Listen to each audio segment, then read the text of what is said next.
Mbodi télévision, Mbodi TV, TV za radio te. Botala milinga, egobima après makambo, à tout à l'heure.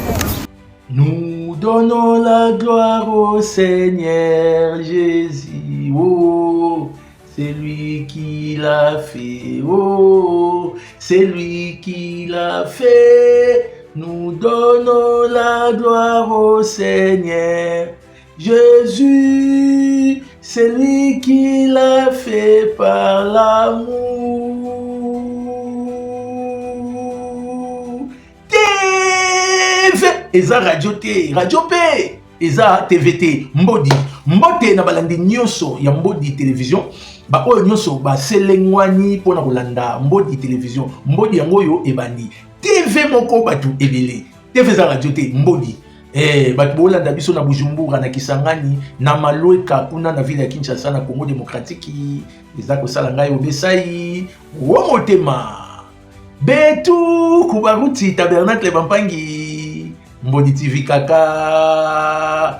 Vraiment Mbodi yango yo ebandi. Lelo ya wolo bezebele. Tolobo, tu vas parler beaucoup? Oui monsieur. Oui monsieur. Je vais parler beaucoup. Oui monsieur. Je vais parler beaucoup. Jésus-Christ, Mbodi ebanda et pas Jésus lui-même.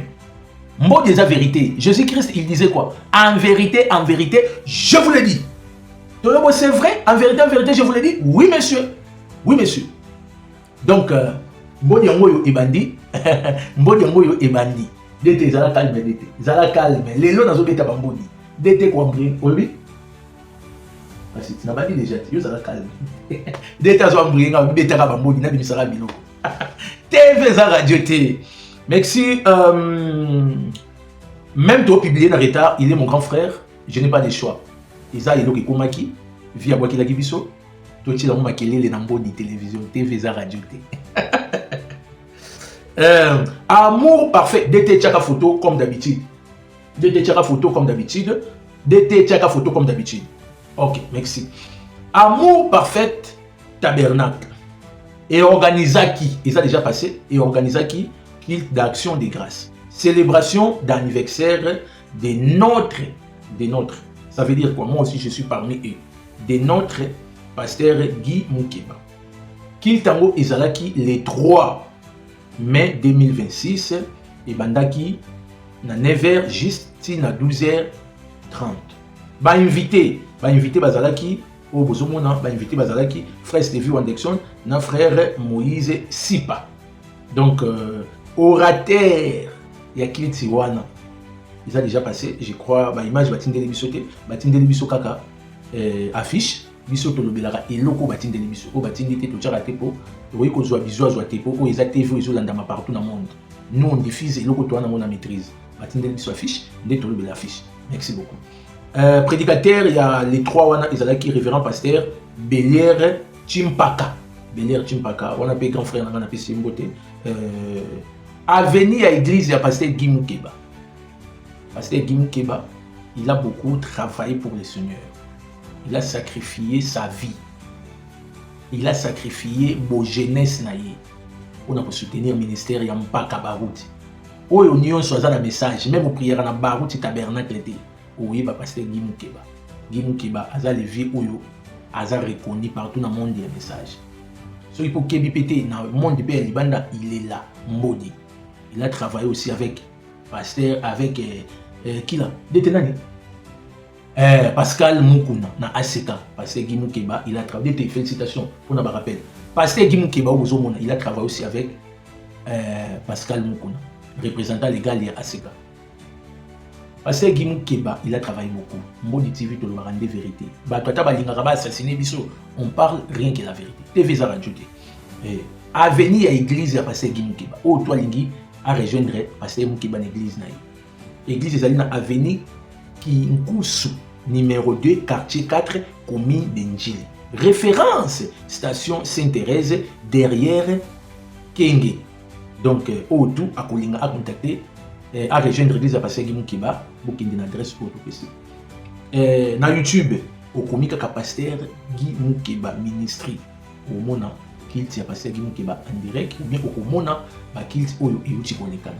Vous en avez cité pour un grand serviteur de Dieu. Toyobo, pasteur Guy Moukeba, un grand serviteur de Dieu. Oui, monsieur. Oui, monsieur. Oui, monsieur. Na Facebook, Instagram, TikTok, au Koti, au Komona, au Komi pasteur Guy Moukeba, officiel. Au Moni pasteur Guy Moukeba. Merci beaucoup, TV Za Radio.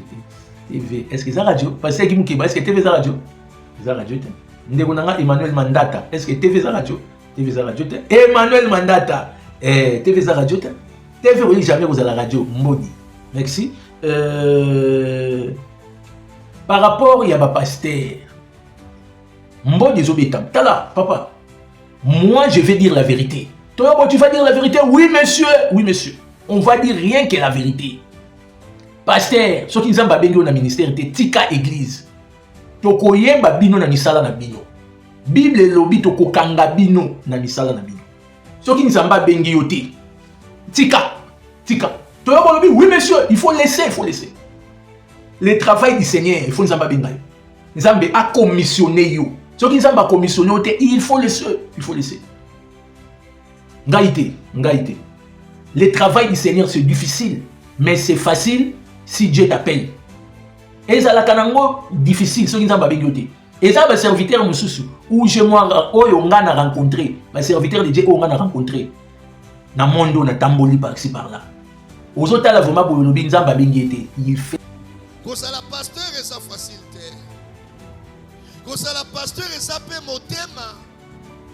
Quand ça la pasteur et ça peut qu'on la disposer. Quand ça la pasteur et ça peut qu'on dit ma passi. Quand ça la pasteur et ça qu'on met mangambo. Quand ça la pasteur et ça qu'on lata likambo ya bato. Quand ça la pasteur et ça qu'on la disposer même temps qu'on zote boy. Quand ça la pasteur et ça qu'on met ma mokumba. Quand ça la pasteur et ça qu'on met ma charge. Ah, on la pasteur. Est-ce qu'on s'est prêt? Il y a une réalité boutou na ba problème ya yo mokonan. Et si na nous solution te na boutou wana il faut sembler la bonne batu. Na boutou wana ça na ba ka faut résoudre. Ya batu yo zo mais bongo ya yo nani akomema. Via Moïse mobimbatina liwana ye ezaleka ba charge ndenge wana. Dieu a fonctionné de cette manière avec Moïse pendant toute la vie que Moïse a menée jusqu'à sa mort. Ah, merci beaucoup. Et ça, dans l'actualité, où ils ont régné dans les réseaux sociaux, pour l'instant, ils ont deux actualités. Tout le monde est dans la première actualité. Bisombo de télévision, tout le monde rien que la vérité. Rien que la vérité. Babenga ki biso. Ils ont un frère Nanga, Ndeko Nangai, frère Jean. Et natanga frère Jean, na bonatanga poste non. O batu bakoloba o dete kolobi. Ah, dete lobi natanga frère Jean Alpha, natanga frère Jean Alpha na pesi mbote. Frère Jean Alpha. Frère Jean Alpha souvent totambola na yi amona rakoma batu babwaki la biso babiloko. Batu babengaka, batu balelaka, batu basalaka ba n'importe quoi. Batu babengaki biso. Toyobo lobela nanu makambo ezoleka na réseaux sociaux. Moi, je suis pasteur Vimbidila. Moi, je suis pasteur Vimbidila.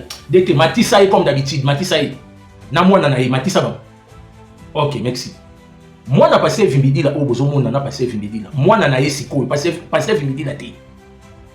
Bah, écho est bien dans les réseaux sociaux. Oh, à fond l'église dans les États-Unis. Bah, bien biso. Est-ce que c'est vrai ou est-ce vrai? On a dit bon. Biso, tu confirmeras dans le côté où ils sont dans les réseaux sociaux. Dans le journalisme, tout ça la filiature des informations. Tout y est vrai, tout est faux. Tout l'andeli. Tout tindi ba caméra na biso et l'andeli. Boyoka ndenge moko ya source na biso moi to binisa ezate biso to binisa ba source té. Un journaliste il peut pas dévoiler source ya information oyo yé azu. Ezana ba source mususu ezana ka secret na ba source mususu oyo tu peux dévoiler les sources d'information. Mais les sources, tu peux bénéficier. Totanga na bino boyo kandenge babatinde biso message. Mutu oyo apesi biso information, ils ont information fiable. Toyo bono besa fiable, oui monsieur, ils ont fiable. Totanga na bino. L'information trompeuse qui circule selon laquelle le fils biologique du pasteur Vimbidila, le frère Mathieu Tunza Vimbidila aurait entamé une œuvre aux États-Unis. Cette information est totalement fausse. Les frères en question n'est pas basé aux États-Unis, mais bien à Johannesburg, en Afrique du Sud, où il est membre de l'église Emmanuel Gospel Center, une église principalement fréquentée par les Blancs, mais confirmant qu'il est ministre, effacé comme son père. Nos caméras l'ont déjà repéré. Et si possible, lui-même vous le dira. Mbodi. Boyoki non. Te fais radio ta. Information boyoki wana isa fausse. To ye poto expliquer bino. Biso to za mbodi. Soki mabe eza na nzela to koloba. Mais pona oyo boyoka ki wana esuka boka na munoko. Esuka. Boka na munoko. Isa fausse. Boka na munoko. C'est tout. Na clôturer dossier oyo, na clôturer. Isa fausse. Abandé église aux États-Unis, il y a na Johannesburg, na Afrique du Sud. Information que vous avez est fausse. Ce qui peut abandé église aux États-Unis, mais pour la caméra na biso, ba pesi biso info, ils ont le gouta. Le tindi batou, ba sillonné, tout. Et ça fausse information. Bolanda moté. Et on dit bolanda moté, ça faux. Ils ont fausse information. Bon, dans mon tête.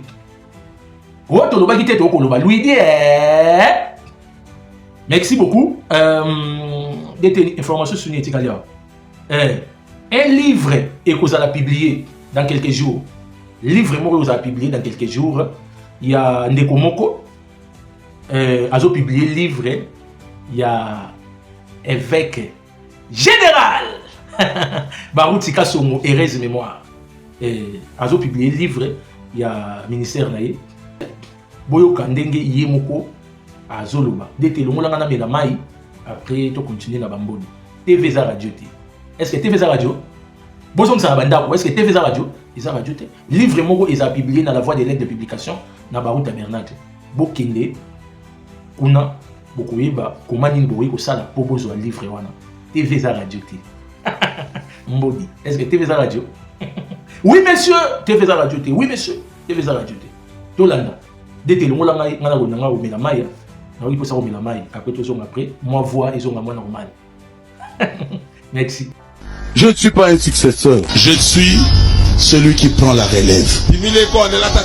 Très chers lecteurs, passionnés de la littérature, je viens de vous annoncer la sortie officielle de mon livre Barouti Kasongo, le puissant homme de la relève. Ce bouquin explore avec brio le thème de la relève à travers le prisme du service du vin. Il met en évidence la vie du révérend Barouti Kasongo Léonard depuis sa naissance jusqu'à sa mort. Dans ces lignes, vous trouverez une jeunesse épanouie, sa consécration dans les services du vin, sa commission, son ministère et l'impact que son ministère a eu sur de nombreuses vies. Ce livre, dans son ensemble, parle de la relève spirituelle, mettant en lumière les œuvres organisées ou réalisées par son serviteur, le révérend Barouti Kasongo, autant sur les plans spirituels, matériels, que sur les plans caritatifs. Je vous invite donc tous à découvrir le merveille caché dans ces merveilleux ouvrages que nous vous offrons déjà à partir de ce 17 mai 2026. J'ai un livre à vous apporter ici. C'est un grand homme, l'homme étrange, Barouti Kasongo. On l'a immortalisé par un frère. Ça, c'est les traces de pas de Barouti Kasongo. Il a bien marché sur la terre. Il a laissé les traces. En Afrique, Dieu a élevé un homme. C'est au nom de Barouti Kasongo. Notre pasteur, notre patriarche, notre père à la foi. Je l'aime de tout mon cœur. Ces livres est un message pour ceux qui rêvent d'une relève authentique, une relève enracinée dans la prière, la discipline et les services. Que les pages de Baruti Kasongo, le puissant homme de la relève, deviennent pour vous une source d'inspiration et un appel à vous lever, à servir et à marcher selon la volonté de Dieu. Ces beaux livres seront disponibles à partir de ce 17 mai à la Voie de l'Aigle au Baruti Taberne. Ou notre adresse email fidelbondo47@gmail.com. Ah, merci beaucoup. Mbodi télévision, TV za radio T. Est-ce que TV za radio? TV za radio T? TV za radio T. Donc tu peux savoir une information moko. Oyo iko télévision isa urgent. Na ba na nzambe nyonso. Ubengisi ba na nzambe oyo baza na France. Eza loza na province. Oza na France. Oza na France. Oza na Paris. Ozali na Paris. Eza loza na France. Oyebi ba train oyo yo ozwa pour y aller à Paris. TV za radio. Toyobo, tu nous invites? Oui, monsieur. Oui, madame. Je vous invite. Église Source du Salut organise un séminaire biblique sur la puissance de la Pentecôte. Aïe, aïe, aïe, aïe. Moi-même, je serai là. Toyobo, tu serais là? Oui, monsieur. Je serai là. Nakozalawana. Et Kobanda le 28 et je m'excuse, n'a que chaud, n'a que rapide. Et Kobanda le 23 au 24 mai. Moi au tout ça. Et Banda le 23 au 24 mai. Et ça la samedi de 15h à 18h. Dimanche de 13h30 à 16h30. Toyobo, tu seras là? Je serai là. Oui, monsieur, je serai là. Je serai là. Et les églises n'angaï. Toyobo, les églises n'angaï. Oui, monsieur. C'est mon église. Oh, toi, il y a mon amour de télévision. TV za radio, t'es trop zalawana. Boya ebele. Invité, Ezali évangéliste, Lady Afonso. Un grand serviteur de Dieu. Il va nous prêcher les jours-là. Il va nous prêcher. Haute, Ezali, Maman Nana Pemba. Bilongo Boyebi déjà. Elle prêche très bien. Toyobo, Boyebi Pater a bien. Oui, monsieur, elle prêche très bien. Maman Nana Pemba. La PCP. Mobile na yembote nzamba pambola bango mingi na linga nzamba pambola bango so nzamba pamboli bango biso peto za beni TV za radio te mbodi donc numéro ya téléphone soki oye obungi dete olobi ok dete abina pesa na adresse ya église soki muto alinga rejoindre boya le 23 na le 24 mai oyo samedi ezali le 23 et Banda de 15h à 18h. Dimanche, le 24 et Banda de 13h30 à 16h30. Ceux qui veulent rejoindre Bisso, pour nga pe na kozalawana. Ceux qui veulent rejoindre Bisso, boya na adresse numéro 18 rue de l'avenue 18 rue de l'avenir 93 800 Épinay-sur-Seine. Salle en RDC. Et si vous voulez rejoindre ceux qui vous bien parce que beaucoup bien. Numéro de téléphone Ezali liste 33 76 37 71 50 28. Tobandeli 76 37 15 0 28. Woto loba kite to koloba. Boya ebele, benga voisin, benga maman, benga papa, loba Dieu du ciel, Jésus-Christ de Nazareth, il sera au rendez-vous. Je connais très bien comment Dieu travaille avec maman Nana Pemba. Toi, tu connais? Oui, monsieur, je connais. Naïbi ndenge nzamba travaillaka na maman Nana Pemba. Toya ebele, nzamba ozala au rendez-vous. Oh, to loba kite to koloba. Bongolo mesu, moine. Ah. Merci beaucoup. Tolingi tolobe la concert moko ya munene. Comme d'habitude, tolingi to informer ba na nzambe nyonso. Oyo to azo croire na Jésus-Christ comme Seigneur et Sauveur. Ngonga ezobelema. Le pasteur Moïse Mbiye dete tchaka photo. Merci beaucoup dete, merci pour la photo tchi. Pasteur Obozomona Moïse Mbiye, combattu mais jamais abattu. La Bible nous dit ceci, les malheurs atteignent souvent les justes, mais l'Éternel l'en délivre toujours. Parce que Moïse Mbi combattu mais jamais battu. Tu vois ba nzambe na ba façon oyo. Moi nzambe oyo balonga kaye jusqu'à dernier souffle. Aza moi nzambe te. Moi nzambe il faut ba bundisa yo. Et après yo kaka ndo bolonga. Parce que la Bible lobi to bunda ka po to zo elonga te. To zalaka déjà né elonga mais to zo bunda. To yo bolobi oui monsieur, oui monsieur, oui monsieur. Parce que Moïse Mbi a organisé encore et encore. Parce qu'il a organisé déjà à Paris, en pleine Paris. A organisé encore un grand concert à Paris. L'accord Arena. Où ils ont Canabexi. Et comment accord Arena. Concert wana ekozala terrible na zo ebisabino. Abeta na yeba concert. Abeta na yeba. Oh toyobo parce que Moïse Mbi abeta na yeba concert. Oui monsieur, mais concert oyo eza terrible. Ekozala putulu et mata makala makotika la nasi. Ekozala le 21 novembre 2026. Boya ibele. Bolanda sport. Ndenge nini abeti bambodi na sport. TV za radio te, o eza mbodi télévision. Toyobo yo po kozala. Oui monsieur, na kozala na concert awa. Na kozala pe na aéroport poto accueillir ye. Ti kota kozala loger dans l'hôtel. Après trouver baba programme, tout ça là interview. Na lancer message. Bana nyonso ya message attend de la fin. Ba o nyonso bozo croire. Frère Branham alobi to linga batu nyonso na bolingo moko. Na bolingo moko. Oyo nyonso lingaka la bonne musique. Oyo nyonso lingaka banzembo ya pasteur Moïse Mbi. Tout monana to sepela elongo le 21 novembre 2026. TV eza radio te. O to lobaki te to koloba. Bongolo mesu. Mwene pasteur Moïse Mbi azama chamumeni. Machi Amoumen. Tolanda.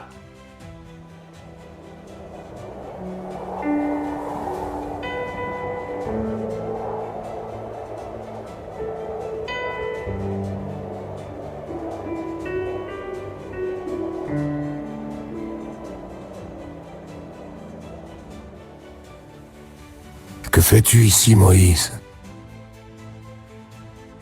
La tempête est finie, mon fils. Va.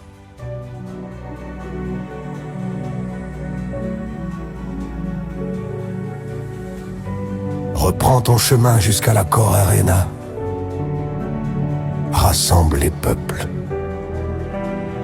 Rassemble ceux que la vie a renversés, mais que moi, Dieu, j'ai relevés. Ceux qui ont connu des nuits sans espoir, des trahisons, des déceptions. Rassemble ceux qui ont été brisés et oubliés par les hommes, et pourtant choisis par moi leur Dieu. Rassemble ceux que ma puissance a restaurés, ceux dont les cicatrices sont devenues des témoignages. Qu'ils me célèbrent au travers des chants que je t'ai inspirés. Car ce 21 novembre sera un soir de témoignage.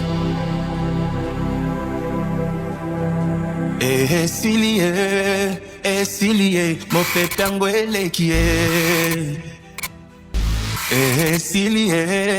Esilie, mopetangwele kie. N'oublie pas, Moïse, ce que tu fais n'est pas une carrière, mais une mission.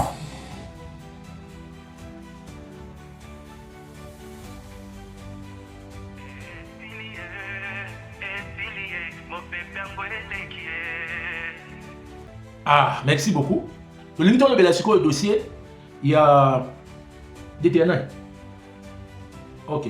Dossier, il y a pasteur Carlos Barouti, évêque général. Rien à dire, rien à commenter. TVza Radio. Est-ce que TVza Radio? TVza Radio.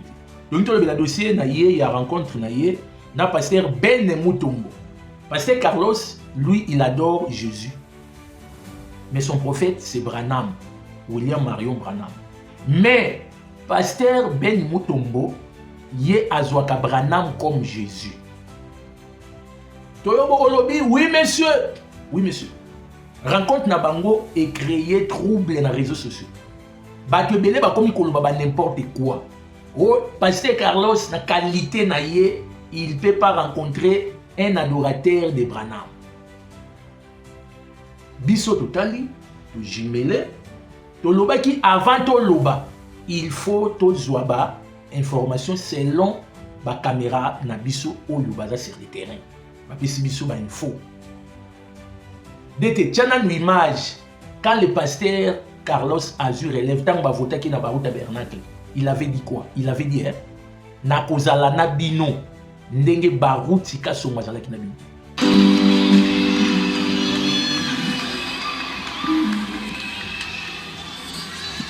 Que le Seigneur vous bénisse. Kolo apambola bino. Barout tabernacle.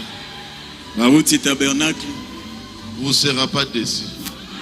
Okoyo kisama mawate. Par la grâce de Dieu de mon Père. Nangolu ya nzambe ya tata na ngai.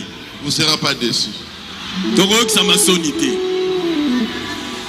Je suis un homme. Naza moto. J'ai des faiblesses. Naza na bolembu. Ce que je sais. Oh na yebi. Je suis un chrétien. Na mo Kristo. Je suis un chrétien fidèle. Na mo Kristo asembo. À Jésus.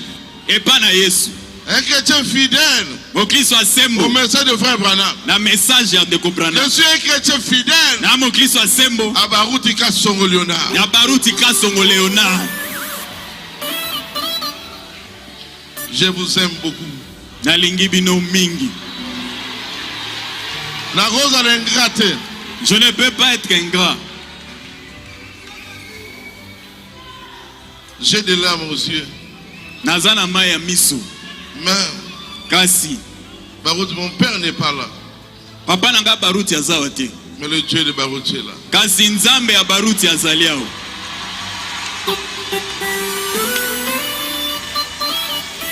Je serai avec vous comme Beka était avec vous. Si tu es chrétien fidèle, tu verras Beka en moi.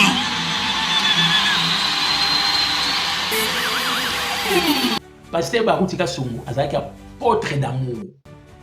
Même bateau yo balingaka ete, même bateau yo ba dénominationnel.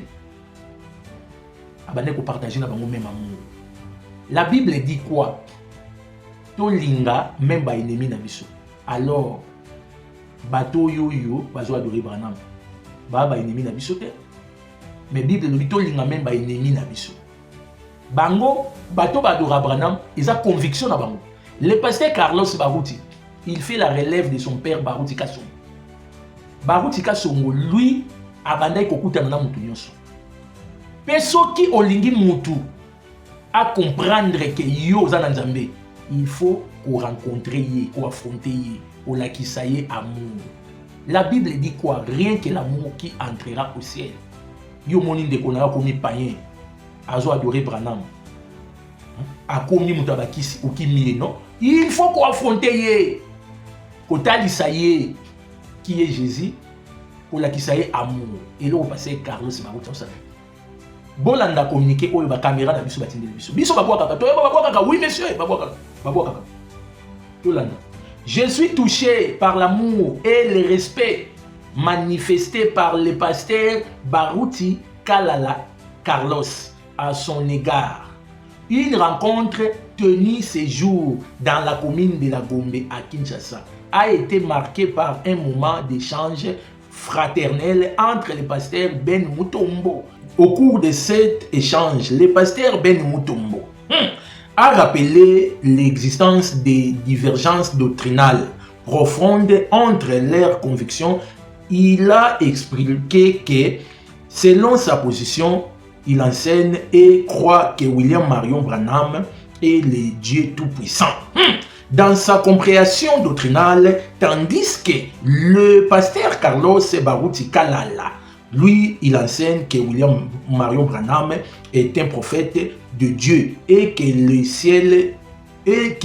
seul Dieu adorable est le Seigneur Jésus-Christ. Malgré cette différence de fond, le pasteur Ben Mutombo a confié ne pas être entendu à l'attitude manifestée par le pasteur Carlos Baruti il a souligné que dans son parcours, plusieurs personnes ne partagent pas ses convictions, l'avaient souvent rejeté ou traité durement, allant jusqu'à des accusations et des propos très sévères, les traitant de démons. Cependant, il affirme avoir observé chez le pasteur Carlos Baruti Kalala, l'homme de la relève de son père, une attitude totalement différente.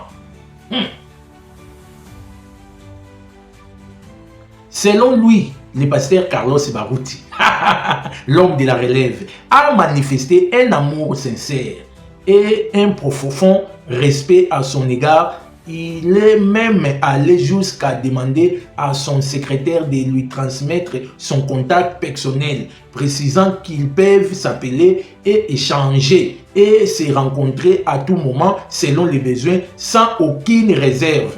Le pasteur Ben Mutombo a déclaré avoir été profondément touché par cette attitude qu'il considérait comme exceptionnelle. Tout m'a touché sincèrement. Le pasteur Carlos Baruti a un bon esprit, a-t-il affirmé avec insistance au micro du forum JM. Il a ajouté qu'il a pris à aimer davantage le pasteur Carlos Baruti Kalala, reconnaissant en lui un esprit d'amour et de respect rare. Eza radio te tamutolo barabotchaka tembe. Parce que Carlos Baruti a un esprit à papa naï. Au moment où pas pasteur moroté, pas ancien moroté. Toyobo, esprit passé Carlos Azanango, au moment où pas ancien moroté, oui monsieur. Et pas ancien moroté. Biso toza awa. Toyobo, ozawapi, je suis ici monsieur. Un amour sincère et véritable où il n'est pas passé Carlos Baruti.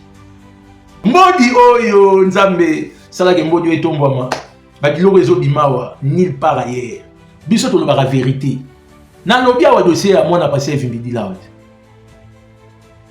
nazwi eloko te bato balobaka non yo ozalaka derrière passé Carlos yo ozalaka derrière okondanaka boyebobo. Non, moi je suis là, ce n'est pas pour vous condamner, non. Mwana ya passé evimbidila fongo l'église na États-Unis te nalobi yango eza vérité te fais ça radio te nalobi yango awa. Oh non, tu vois, ceci, cela. Non, biso tolo la vérité. Rien que la vérité. Nzamba pambola, biso nyoso. Mbodi TV yango. TV za radio te. Est-ce que TV za radio? Eza radio te.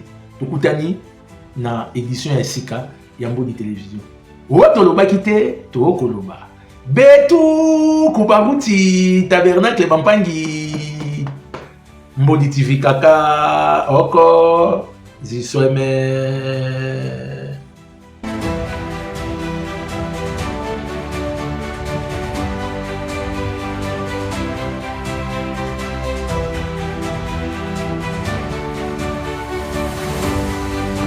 nase ya moi ya Kinshasa tala lelo Kinshasa moi naza kotoka tosambelaki nzambe pesa biso chaîne ya vérité chaîne oyo koya na vérité kobetaka mbodi nzambe akoki kolela biso tala lelo nzambe apesi biso Mbodi télévision Mbodi TV eza radio te nafukami oyo kopesa nzambe merci.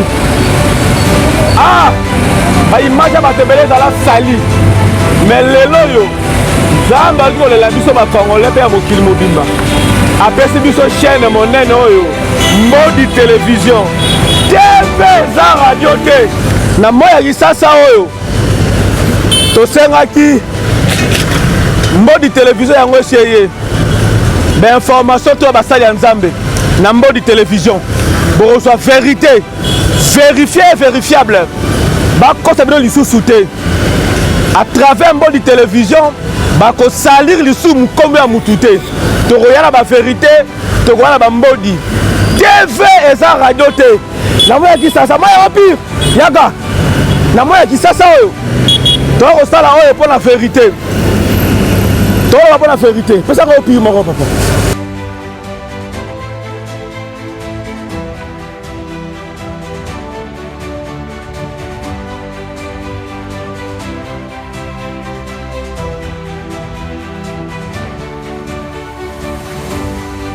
lima ya eau pure mpona kitisa motema mpona sabino TV eza radio te tokutani na Mbodi télévision à suivre.